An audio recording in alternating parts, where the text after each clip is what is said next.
بسم اللہ والحمدللہ والصلاۃ والسلام علی رسول اللہ ما بعد۔ بیٹو، المسند الصحیح علی التقاسیم والانواع میں امام ابن حبان رحمہ اللہ نے امر کی 110 قسمیں بنائی ہیں، نہیں 110 قسمیں آگے چیزوں کی اقسام۔ تو امر کی دوسری قسم پر امام ابن حبان نے جو بحث کی ہے ذرا توجہ کرنا۔ قاعدہ کیا ہے؟ امام ابن حبان رحمہ اللہ قاعدہ کیا فرماتے ہیں؟ دوسری قسم الفاظ الوعد التي مرادها الاوامر باستعمال تلك الاشیاء، وہ وعد کے الفاظ، وعید کے الفاظ جن سے مراد امر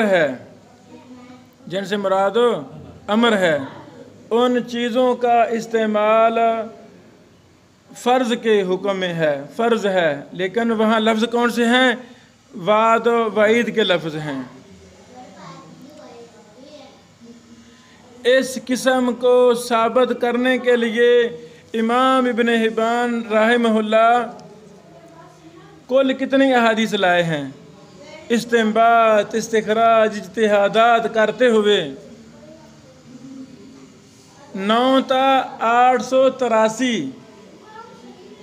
9 سے لے کر 883 تک یہ ساری احادیث اسی قسم کے تحت لائے ہیں۔ اللہ اکبر! یہ کل احادیث بانٹی ہیں 829 احادیث قسم ثانی کے تحت لائے ہیں، اور صفحات 108 سے لے کے 553 تک، یعنی یہاں تک امام ابن حبان رحمہ اللہ اس دوسری قسم کو لائے ہیں۔ میرا چاہتی میں گنوں اس کے تحت ذیلی عنوان کتنے قائم کیے ہیں، تو وہ گنے نہیں گئے۔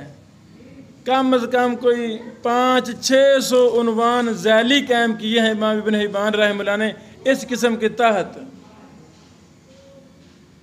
اور یہ سارا کیا ہے؟ استنباط ہے۔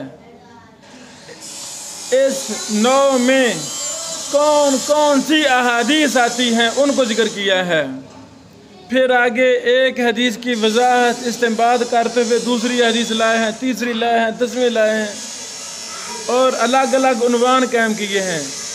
کچھ میں پڑھنا چاہتا ہوں۔ پہلا عنوان ذکر البیان بأن افضل الاعمال هو الایمان باللہ، سب سے افضل عمل کا ذکر وہ اللہ پر ایمان ہے۔